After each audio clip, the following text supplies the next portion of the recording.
Bapak Ibu sekalian, Swarloka itu kependekan dari Suara Warga Pengelolaan Keuangan dan Keamanan. Nanti akan saya share gitu ya, mengapa pengelolaan keuangan dan keamanan dan mengapa ini menjadi satu hal yang akan kita diskusikan mendalam pada malam hari ini. Oke, saya next slide.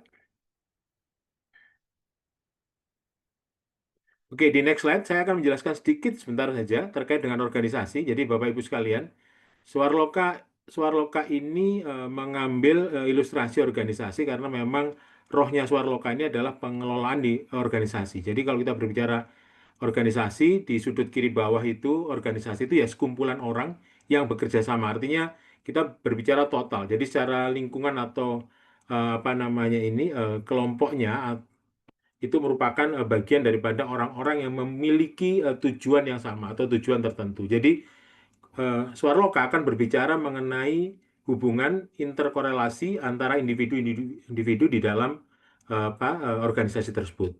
Jadi akan sangat berbeda nanti kalau ada pertanyaan apakah Swarloka bisa dipakai di usaha bisnis gitu. Nah, ini akan menjadi pertanyaan yang menarik nanti untuk kita jawab Bapak Ibu sekalian. Jadi kalau kita berbicara Swarloka ini merupakan sekumpulan orang yang bekerja sama secara terstruktur mencapai tujuan tertentu. Nah, contohnya ada 4 item yang kami berikan gambarannya.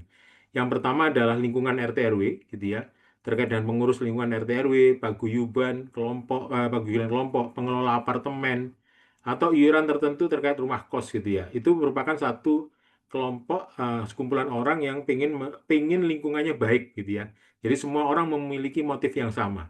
Kemudian juga komunitas. Komunitas juga merupakan bagian dari organisasi, yaitu banyak komunitas seperti komunitas profesi, komunitas olahraga, komunitas nirlaba, kemudian dan bidang-bidang tertentu lainnya. Itu terkait dengan komunitas.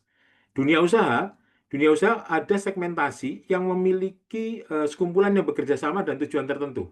Gitu ya, dalam usaha kelompok tertentu seperti jemputan sekolah ini juga merupakan bentuk organisasi yang masih capturing by Swarloka nanti itu ya. Jadi jemputan sekolah orang-orang dalam interaksi di dalamnya itu pasti satu memiliki kebutuhan yang sama ketujuan tertentu itu dijelaskan seperti itu. Atau mungkin jasa wisata tertentu, misalkan camping, umroh ini merupakan kelompok-kelompok orang yang berangkat bersama-sama gitu ya yang memiliki tujuan tertentu juga. Dan yang terakhir adalah terkait dengan pendidikan. Jadi pendidikan ini juga dapat diakomodasi oleh Swarloka seperti kelompok bimbel, kelompok pengajian, dan kelompok lain tertentu. Karena ini juga sama. Seluruh orang di dalamnya, baik pembina maupun anggotanya, atau pengurus maupun anggotanya, itu memiliki tujuan tertentu. Oke,